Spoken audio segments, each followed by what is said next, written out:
오늘 우리에게 주시는 말씀은 에베소서 2장 1절에서 10절의 말씀입니다. 여러분도 전에는 허물과 죄로 죽었던 사람들입니다. 그때 여러분은 허물과 죄 가운데서 이 세상의 풍조를 따라 살고 공중의 권세를 잡은 통치자 곧 지금 불순종의 자식들 가운데서 작용하는 영을 따라 살았습니다. 우리도 모두 전에는 그들 가운데서 육신의 정욕대로 살고 육신과 마음이 원하는 대로 행했으며 나머지 사람들과 마찬가지로 날 때부터 진로의 자식이었습니다. 그러나 하나님은 자비가 넘치시는 분이셔서 우리를 사랑하신 그 크신 사랑으로 말미암아 범죄로 죽은 우리를 그리스도와 함께 살려주셨습니다. 여러분은 은혜로 구원을 얻었습니다. 하나님께서 그리스도 예수 안에서 우리를 그분과 함께 살리시고 하늘에 함께 앉게 하셨습니다. 그것은 하나님께서 그리스도 예수 안에서 우리에게 자비로 베풀어 주신 그 은혜가 얼마나 풍성한지를 장차 올 모든 세대에게 드러내 보이시기 위함입니다. 여러분은 믿음을 통하여 은혜로 구원을 얻었습니다. 이것은 여러분에게서 난 것이 아니요 하나님의 선물입니다. 행위에서 난 것이 아닙니다. 그러므로 아무도 자랑할 수 없습니다. 우리는 하나님의 작품입니다. 선한 일을 하게 하시려고 하나님께서 그리스도 예수 안에서 우리를 만드셨습니다. 하나님께서 이렇게 미리 준비하신 것은 우리가 선한 일을 하며 살아가게 하시려는 것입니다. 이것은 주님의 말씀입니다. 요즘 자주 듣는 말 중에 하나가 민주주의는 시효를 다했다 하는 말입니다. 지구촌 곳곳에서 극우 그리고 극좌 성향의 정치인들이 득세하는 현상 때문이지요. 과거 같으면 대중 앞에 나설 수도 없는 그런 수준의 사람들이 지도자가 되겠다고 나서고, 과거 같으면 공적인 자리에서 꺼낼 수조차 없는 말들을 거침없이 쏟아놓는 요즘입니다. 그럼에도 불구하고 그런 사람들이 대중의 선택을 받아 권력을 거머쥐는 현상이 점점 빈번해집니다. 자신에게 맡겨진 권력을 사유화하고 나라를 망쳐놓고 있는데도 적지 않은 대중은 그 사람에 대한 지지를 철회하지 않습니다. 이런 현상이 발생하는 데는 여러 가지 이유가 있습니다. 그 중에서도 가장 중요한 이유는 인간에 대한 지나친 믿음입니다. 민주주의는 인간에 대한 불신에 기초한 제도입니다. 인간은 근본적으로 타락해 있고, 따라서 어느 누구에게도 권력을 정도 이상 맡겨서는 안 되고, 권력을 분산해서 서로 감시하게 하지 않으면 그러면 인간은 필경 타락하게 되어 있다고 하는 그런 철학에 기초한 제도가 민주주의 제도입니다. 인간에 대한 이런 인식은 기독교적인 사상에 뿌리를 두고 있습니다. 그래서 기독교 사상이 퍼진 유럽에서부터 민주주의가 시작된 것 아닙니까? 성서는 인간이 선하게 창조되었으나 죄로 인해서 본성이 타락해 있다고 가르칩니다. 따라서 정도 이상의 권력이 주어지는 것은 어떤 인간에게도 위험한 일이고, 그 위험을 방지하기 위해서는 서로 감시하고 견제하는 수밖에 없다고 결론에 이른 것입니다. 문제는 이렇게 해서 민주주의 제도는 발전시켰는데, 지난 100여 년 동안 서구 세계 사람들이 기독교 신앙을 떠났고, 그로 인해서 기독교적인 세계관을 망각하게 된 것입니다. 기독교적 인간관이 제거된 자리에 인본주의적인 낭만적인 인간관이 자리 잡게 되었습니다. 낭만적인 인본주의적인 인간관은 조건만 갖추어지면 인간은 충분히 선하고 의롭게 살 수 있다고 하는 헛된 믿음입니다. 근거 없는 낙관론이지요.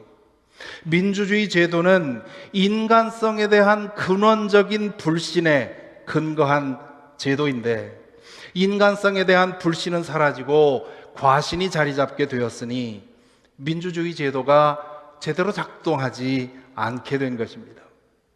자신이 지지하는 정치 지도자에게 무한 신뢰를 보내고 우상처럼 떠받드는 현상의 뿌리가 여기에 있습니다. 지금 같은 상황이면 얼마 전까지 다시는 인류 사회에 나타나지 않으리라고 생각했던, 적어도 선진국 안에서는 그런 일이 일어나지 않으리라고 생각을 했었는데, 지금 같은 상황이면 언제든지 독재 전국 정부가 나타날 수 있는 그런 상황이고, 또 어떤 사람들은 그런 독재자가 나타나기를 갈망하고 있습니다. 그리고 얼마 전까지만 해도 더 이상 세계 1차 대전, 2차 대전 같은 그런 세계대전은 일어나지 않으리라고 생각을 했는데, 이제는 인류를 공멸시킬 수 있는 세계대전이 언제든 일어날 수 있겠다고 하는 우려가 지금 점점 현실이 되고 있습니다. 기독교인은 우파가 될 수도 있고 좌파가 될 수도 있습니다. 하지만 극우와 극좌는 기독교인에게 어울리지 않습니다. 그러한 극단적인 치우침은 인간의 타락성을 망각한 데서 비롯되기 때문입니다. 만일 우리가 성서가 가르치는 대로 인간의 죄성을 인정한다면 자신이 지지하는 정치인이 언제든 실수하고 잘못할 수 있다는 사실을 인정해야 합니다. 그것을 인정한다면 극단적인 성향으로 치우치지 않을 것입니다. 이 양극화 시대에 균형을 잡아줄 수 있는 사람들이, 가장 그것을 잘할 수 있는 사람들이 기독교 사상에 있는데, 한국에서나 미국에서나 기독교인들조차 극단적인 경향으로 흐르는 것을 보면 참으로 걱정스럽습니다. 인간성을 어떻게 보느냐가 이토록 중요합니다. 우리가 생각하고 말하고 행동하는 모든 것이 나의 인간성, 그리고 다른 사람들의 인간성을 어떻게 보느냐에 따라 달라집니다. 개인의 문제도 그렇고 사회와 국가 제도의 문제도 결국은 인간성을 어떻게 보느냐 하는 데에 달려 있습니다. 오늘 저는 에베소서 2장을 읽었습니다. 이 본문의 첫 3절에서 바울 사도는 기독교적인 인간 이해에 대해서 말하고 있습니다. 여기에서 바울 사도는 3가지의 중요한 진실을 전하고 있습니다. 첫째, 사도는 자연인으로서의 인간은 살아있으나 죽은 것이라고 얘기를 합니다. 1절에 보면 이렇게 말하지요. 여러분도 전에는 허물과 죄로 죽었던 사람들입니다. 여기 전에는 이라는 말은 예수 그리스도를 믿기 전을 말합니다. 사도는 그들이 과거에 죽어 있었다고 얘기를 합니다. 육신적으로는 살아 있었지만 영원한 생명이신 하나님에게서 끊어져 있었기 때문에 죽은 것이나 다름없었다는 뜻입니다. 생명의 근원으로부터 단절되어 있으면 마치 줄기에서 잘린 꽃처럼 살아있으나 죽은 것이나 마찬가지입니다. 그런 사람은 허물과 죄 가운데서 인생을 허비할 수밖에 없고 결국 영원한 죽음에 이릅니다. 둘째로 바울은 자연인으로서의 인간은 악한 영의 노예 상태에 있다고 말합니다. 2절을 보시기 바랍니다. 그때에, 여기 그때는 믿지 않을 때이지요. 그때에 여러분은 허물과 죄 가운데서 이 세상의 풍조를 따라 살고 공중의 권세를 잡은 통치자, 곧 지금 불순종의 자식들 가운데서 작용하는 영을 따라 살았습니다. 여기서 불순종의 자녀들, 자식들이라는 말은 하나님을 떠나서 허물과 죄 가운데 살아가는 모든 사람들을 가리킵니다. 공중의 권세를 잡은 통치자라는 말은 악한 영을 가리킵니다. 하나님을 떠나 허물과 죄 가운데 사는 사람들은 악한 영의 영향권 아래 살아가고 있다는 뜻입니다. 하나님에게서 자유하기를 선택했는데 실은 그들이 마주하게 된 운명은 악한 영에게 노예되는 것이었다, 그런 뜻입니다. 그리고 세 번째로 사도는 자연인으로서의 인간은 하나님의 진노 아래에 있다고 말합니다. 3절에서 이렇게 말하지요. 우리도 모두 전에는 그들 가운데서 육신의 정욕대로 살고 육신과 마음이 원하는 대로 행했으며 나머지 사람들과 마찬가지로 날 때부터 진노의 자식이었습니다. 여기에서 진노는 하나님의 진노를 말합니다. 육신의 정욕과 육신과 마음이 원하는 것, 그것은 우리의 죄성, 우리의 타락성을 가리킵니다. 악한 영은 우리의 죄성, 타락성을 고리로 해서 우리를 허물과 죄로 끌어들입니다. 허물과 죄로 그 인생을 허비하고 나면 결국 하나님의 진노 앞에 서게 된다는 것입니다. 이것이 기독교가 바라보는 인간의 본성입니다. 무신론적인 인본주의에 물든 현대인들에게는 아주 거북스러운 인간관입니다. 무신론적인 인본주의에 의하면 인간은 근본적으로 자유한 존재이고 의롭고 선하게 살 만한 능력이 인간에게 있다고 생각합니다. 물질 외에는 아무것도 존재하지 않고 우연히 생겨난 모든 생명과 인간은 결국 무로 돌아간다고 생각합니다. 거룩한 영은 존재하지 않고 그렇기 때문에 악한 영 따위는 더더욱 존재하지 않는다고 생각을 하죠. 현생이 끝나면 그것으로 끝입니다. 현생 이후에 무엇이 있다는 말은 리처드 도킨스의 말대로 sheer bullshit이라고 얘기를 합니다. 이렇게 믿는 사람들에게 있어서 잘 산다는 것은 그저 할 수 있는 대로 다른 사람에게 해를 끼치지 않고 선하게 사는 것을 말합니다. 다른 사람이 나에게 주지 말기를 바라는 일을 나도 다른 사람에게 하지 않고 다른 사람이 나에게 해주기를 바라는 일을 할 수 있으면 해주면서 살아가는 것으로 충분히 우리는 잘할 수 있다고 생각을 하지요. 때로 자신의 이익이 너무 심하게 침해당할 것 같다 싶으면 선의를 잠시 접어두고 악하게 행동합니다. 그럴 때면 가책이 들지만 어쩔 수 없는 일이라고 스스로 위로를 하지요. 다들 그렇게 살고 있기 때문입니다. 그렇게 별일 없이 살다가 죽으면 그것으로 다라고 생각합니다. 그렇게 생각하는 사람들을 붙들고 만일 앞에서 바울 사도가 말한 것처럼 자연인의 상태를 말해준다면 그렇다면 어떻게 그들은 반응할까요? 당신은 살아있다고 생각하지요. 그러나 실은 죽은 겁니다. 당신은 스스로 판단하고 결정하며 주체적인 인간으로 살고 있다고 믿고 있지요. 그러나 속고 있는 겁니다. 당신은 당신 내면에 있는 타락한 본성에 지배당하고 있는 것이고 당신이 의식하지 못하는 사이에 악한 영의 영향을 받아서 그래서 살아가고 있는 것입니다. 당신은 나름 괜찮게 살고 있다고 생각하지만 실은 허물과 죄를 쌓아가고 있고 그리고 결국은 이 모든 생이 다했을 때 하나님의 진노 앞에 서게 됩니다. 그리고 하나님의 진노 앞에서 심판을 받게 되면 영원한 불행을 만나게 됩니다.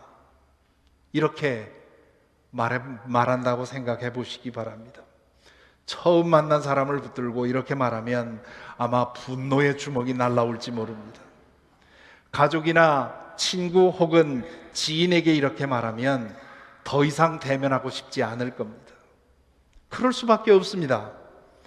이런 진실은 스스로 깨닫지 않으면 인정할 수 없기 때문입니다. 말로 설명해서 자신의 약점을 받아들이고 인정하게 하는 것은 그것은 불가능한 일입니다. 인간은 원래 남의 말을 들을 줄 모르는 존재입니다. 특별히 자신의 약점을 지적당하면 강하게 반발하게 되어 있습니다. 저는 가끔 목회를 하고 있는 아들에게 제가 감명 깊게 읽은 책이나 글이 있으면 그것을 보내주곤 했다가 여러 번 상처를 받았습니다. 거들떠보지도 않습니다. 그래서 지금은 더 이상 그렇게 하지 않지요. 그런데 요새는 걔가 저한테 뭘 보내줍니다. 지가 나보다 낫다고 생각하는 거지요. 그래도 저는 읽습니다. 내가 모르는 거, 내가 따라잡지 못하는 것을 아들은 따라잡고 있겠다 싶어서 관심을 갖고 있습니다. 자신의 부족한 점을 자기 스스로 자각하지 않으면 다른 사람이 말해줘서는 그걸 있는 그대로 받아들이질 않습니다. 복음을 받아들이려면 먼저 자신의 삶 전체가 잘못되어 있다는 사실을 인정해야 합니다. 하지만 그 사실을 말로 설명해서 받아들일 사람은 없습니다. 그래서 전도가 어려운 것이지요. 성령께서 그 사람의 마음을 깨우쳐 주셔서 자신이 지금 얼마나 절망적인 상태에 있는지를 자각하게 하지 않으면 예수 그리스도에게 눈을 돌리지 않습니다. 얼마 전부터 우리 교회에 나오시는 젊은 가정을 신방하는 중에 들은 이야기가 생각이 납니다. 그 교우님은 모태신앙인으로서 교회 안에서 자라다가 머리가 커지면서 교회를 떠났다고 합니다. 과학자로서 훈련을 받으면서 그분은 철저한 무신론자가 되었습니다. 무신론자가 된 이후에는 교회 배경이 있기 때문에 교회에 대한, 성경에 대한 지식도 있고 하니까 기독교인 친구들을 만나면 논쟁하면서 괴롭히기를 즐겼다고 하지요. 대학교 4학년 때 그분은 마땅히 거주할 곳이 없어서 수소문하던 중에 그 학교 안에 예수 전도단이라고 하는 서클이 사용하는 방에서 숙식할 수 있다는 얘기를 들었습니다. 다만 아침에 모여서 하는 경건회만 참여하면 거기서 먹고 자고 공부할 수 있다, 아무 돈 안 내고도 할 수 있다고 얘기를 들었다고 합니다. 내 철저한 무신론은 그 정도로는 아무 문제가 없다고 생각을 하고 자신하고는 그 방에 짐을 풀었습니다. 그렇게 이제 몇 달을 지냈는데 어느 날 친구가, 그 방을 소개해 준 친구가 나랑 함께 예배 가보지 않겠냐고 제안하더라는 거지요. 어릴 때 예배 가본 적이 있으니까 뭐 자기에게 도움을 준 친구에게 친구의 부탁이기 때문에 그래서 몇 번 가보았다고 하지요. 그런데 얼마 전에 그 친구가 한술 더 뜨는 겁니다. 이번엔 새벽기도 가보지 않겠냐고. 뭐 그것도 해로울 것 없겠다 싶어서 따라갔다고 합니다. 새벽 기도에 그날 예배당 뒷자리에 앉아 있었습니다. 그저 무심코 있었는데 예배 후에 불이 꺼지고 각자 기도하는 시간으로 이어졌습니다.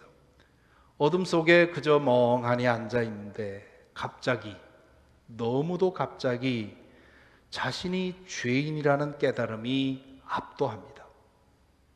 너무나 두려워서 당장 의자 밑으로 숨어 들어가고 싶을 정도로 심히 두려웠다고 합니다. 하나님을 없다고 부정하고 온갖 논리를 동원해서 믿는 이들을 괴롭히고 자기 기분대로 말하고 행동해온 모든 것이 한꺼번에 기억이 나면서 생전 경험해 본 적이 없는 공포감에 사로잡히게 된 것입니다. 오늘 본문에서 바울 사도가 말한 하나님의 진노를 정면으로 대면한 것입니다.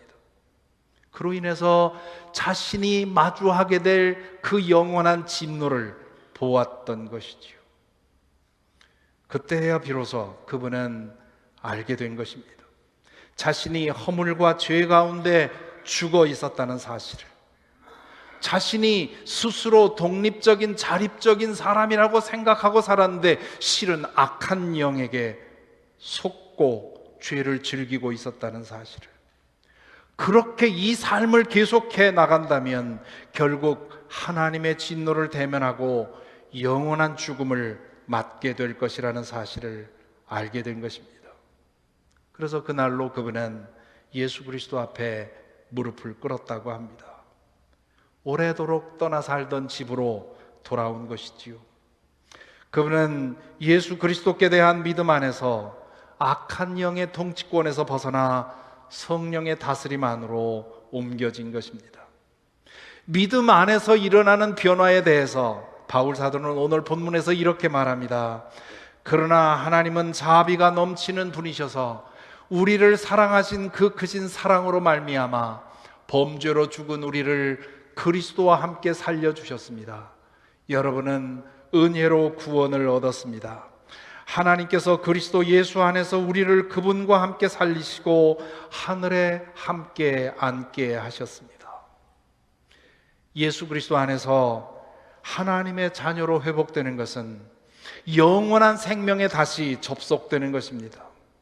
그것은 하나님께서 그분의 사랑 때문에 행하신 일입니다.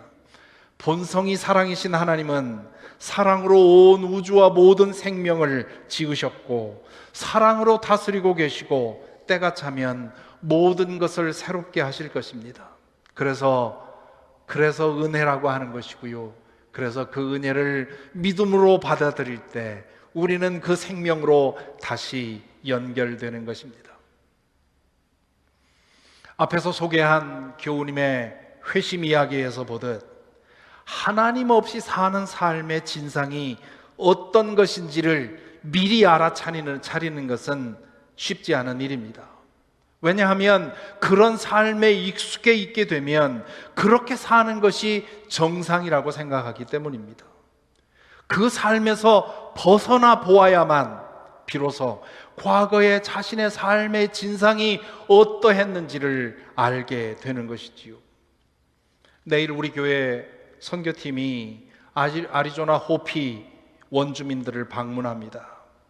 그곳 주민들 중에는 그곳에서 태어나서 외부 사람들과 접촉 없이 그곳에서만 살아오신 분들이 많습니다. 그분들이 살고 있는 환경과 살아가는 방식은 보는 이들을 참으로 안타깝게 합니다. 특별히 저 사진에서 보는 대로 저 꼭대기 맨 위에 저기를 메사라고 하는데요, 저 맨 꼭대기에서 집단적인 생활을 하는 그런 원주민들이 계십니다. 이 동네는 외지인이 함부로 들어갈 수 없습니다. 입구에 아주 무서운 그런 경고문이 쓰여 있습니다. 이걸 넘어서는 순간 생명을 책임질 수 없다고 하는. 선교사님이 그 지역 주민들과 좋은 관계를 맺어서 그분의 선교사님의 차를 타고 겨우 들어가서 한 바퀴 돌아 나올 수 있는데요, 여기에 사는 어린이들은 이곳에서 태어나서 그냥 여기서 살아갑니다. 그 전통적인 생활 방식을 보면 얼마나 마음 아픈지 모릅니다.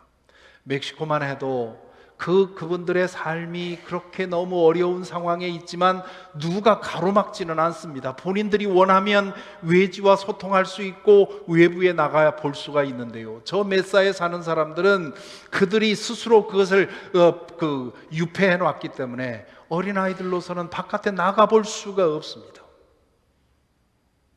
인간으로서의 존엄성을 철저히 부정당하고 살아가는 모습을 보면 얼마나 마음이 아린지요. 저 메사 위가 아니라 이제 밑에 있는 평원에서 사는 그런 호피 원주민들 중에는 아이들이 이제 자라면서 외지를 보게 되고, 그리고 바깥 사람들이 어떻게 사는지를 알게 되고, 그런 아이들은 대부분 완전히 호피를 떠나서 호피라는 정체성도 부정하고 살아간다고 하지요. 어릴 때 경험했던 그 삶의 방식으로 돌아가고 싶어 하지 않은 겁니다. 호피 부족의 전통 중에 계속 이어나갈 아름다운 전통들도 많지만, 그러나 하루속히 버려야 할 것들도 너무나 많습니다. 우리가 박대준 선교사님을 통해서 호피 원주민들을 도우려고 하는 것은 그들의 문화를 말살하고 기독교 문화로 대치하려는 그런 의도가 아닙니다. 그들의 문화와 전통 중에서 좋은 것들을 이어가도록 하면서 그들의 인간성을 억압하는 것들로부터 해방시켜 주려는 것이지요. 그러기 위해서는 예수 그리스도 안에서 하나님의 자녀로 회복되는 것이 가장 우선적이고 근원적인 일입니다. 오직 예수 그리스도 안에서만 그들 각자에게 절대적인 가치가 주어져 있다는 사실을 깨달을 수 있기 때문이고 하나님의 존귀한 피조물로 살아갈 수 있기 때문입니다. 그것은 호피 부족에게만 진실이 아닙니다.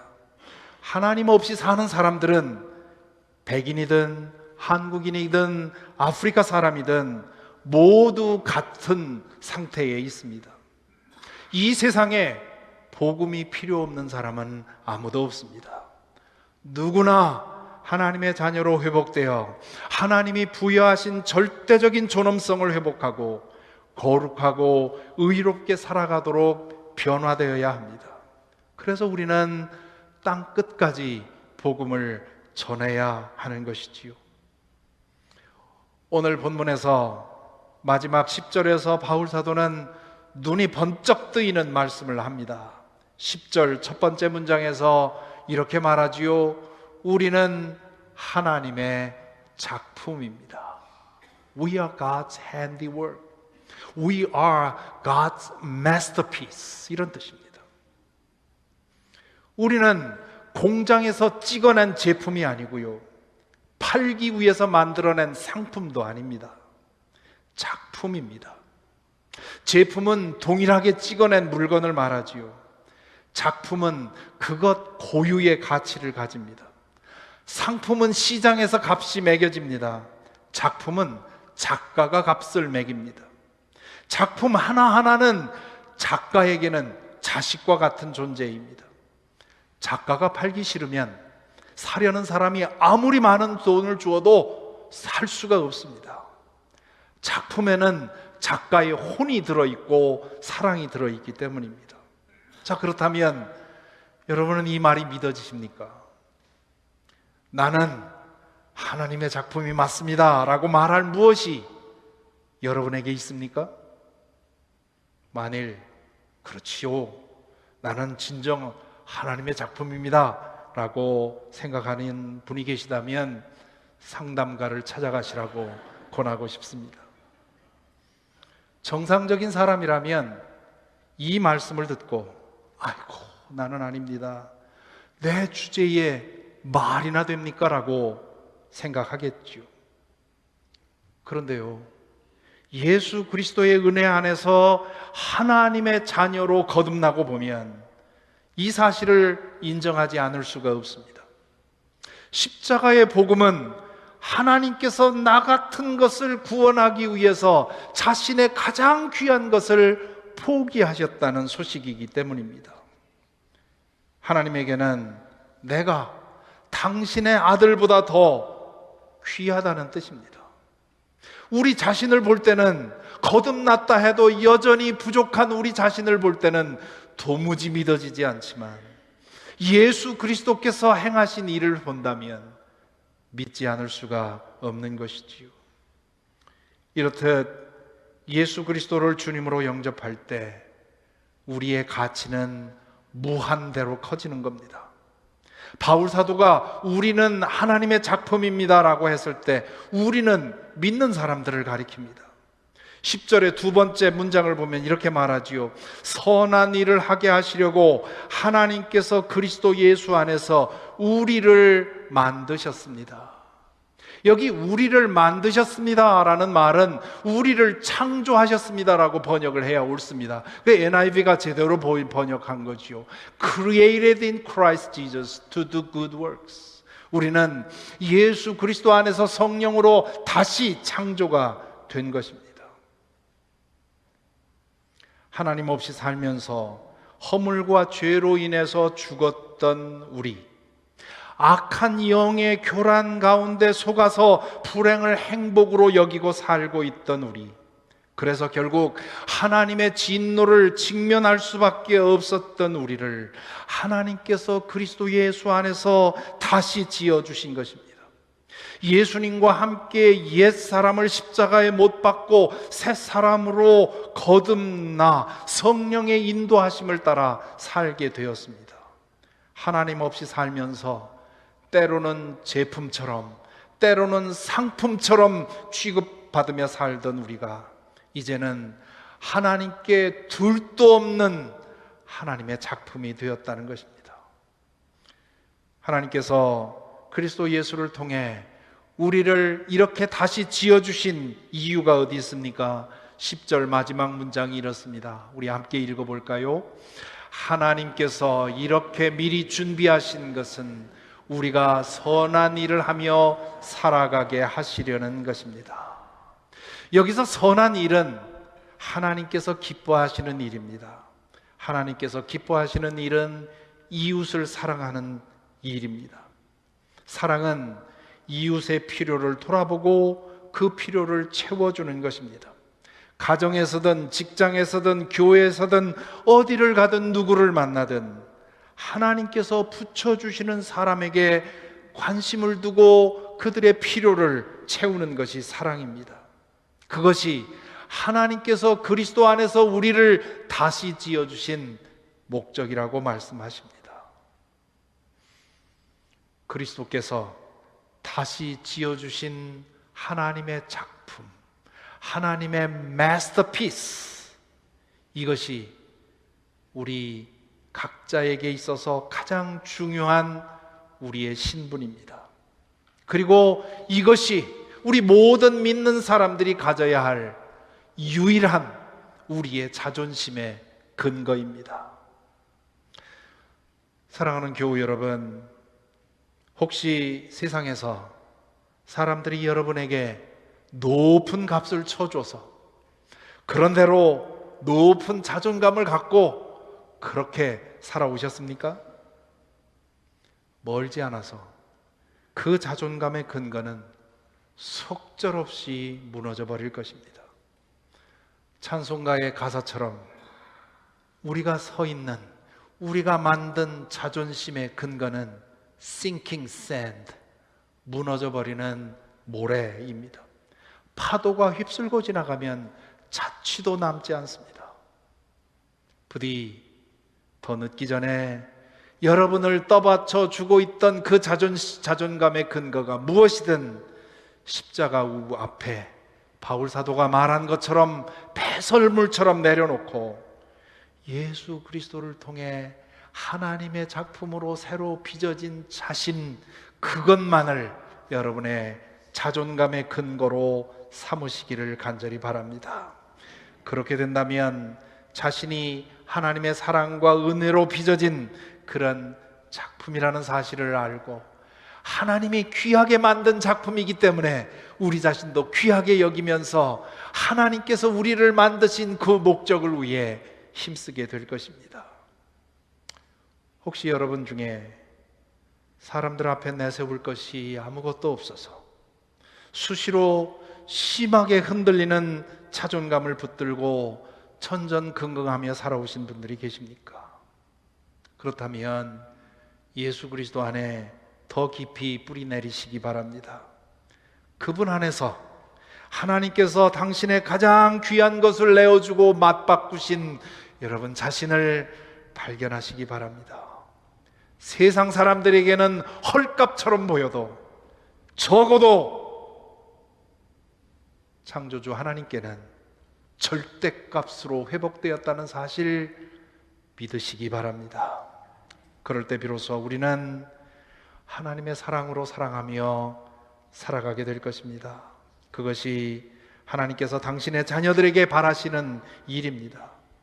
우리는 이 땅에 사는 동안 비록 우리 자신을 보면 너무도 부족하지만 그러나 하나님께서 우리에게 주신 사랑에 힘입어서 그 사랑으로 사랑하기를 힘쓰다가 그 하나님의 나라에서 그 사랑이 완전해지는 것을 보게 될 것입니다. 그래서 우리가 지난주에 에베소서를 읽고 묵상하면서 읽게 된 기도문을 저와 여러분의 기도문으로 마지막으로 다시 읽어드립니다. 여러분이 사랑 속에 뿌리를 받고 털을 잡아서 모든 성도와 함께 여러분이 그리스도의 사랑의 너비와 길이와 높이와 깊이가 어떠한지를 깨달을 수 있게 되고 지식을 초월하는 그리스도의 사랑을 알게 되기를 빕니다. 그리하여 하나님의 온갖 충만하심으로 여러분이 충만하여지기를 바랍니다. 아멘. 기도하겠습니다.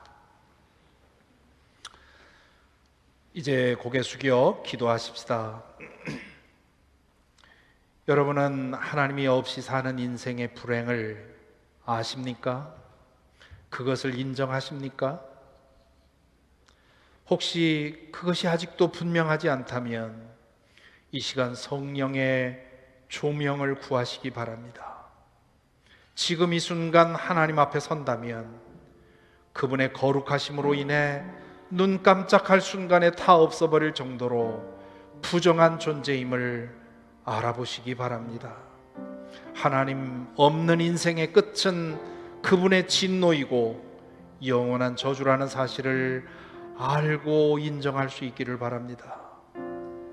복음을 듣고 하나님 없이 사는 인생의 불행을 깨닫고 예수 그리스도 안에서 새로 지어지셨습니까?